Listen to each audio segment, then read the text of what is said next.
নমস্কার, আমি অতনু। তোমাদের সবাইকে আরেকবার স্বাগত জানাই আর একটা নতুন রেসিপিতে। তো আজকের রেসিপি হলো চিংড়ি মাছের মালাইকারি।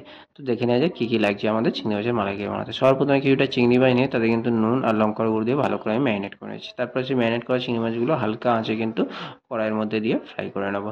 চিংড়ি মাছগুলো মোটামুটি ফ্রাই করা হয়ে গেলে সেগুলো কিন্তু একটা পাত্রে তুলে নেবো এবং সেই কড়াইয়ের মধ্যে কিন্তু কালো জিরে দিয়ে দেবো এবং পরিমাণ মতো কিন্তু 2-3 চামচ মতো কিন্তু আমি আলাদা করে পেঁয়াজের পেস্ট বানিয়ে রেখেছিলাম সেটা দিয়ে দেবো। তারপর তাতে কিন্তু লঙ্কার গুঁড়ো দিয়ে দেবো অল্প করে এবং দুটো টমেটো আমি কাটিয়ে রেখেছিলাম সেই টমেটোটা অ্যাড করে দেবো। তারপর উপর থেকে কিছুটা পরিমাণে গরম মশলা অ্যাড করে দেবো।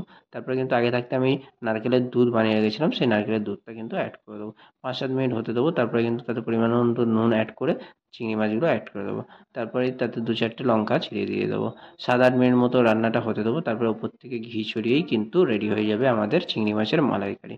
একদম দারুণ টেস্টি। বাড়িতে আপনারা অবশ্যই বানিয়ে খাবেন আর কেমন লাগলো আমাকে কমেন্ট করে অবশ্যই বলবেন। Thank you.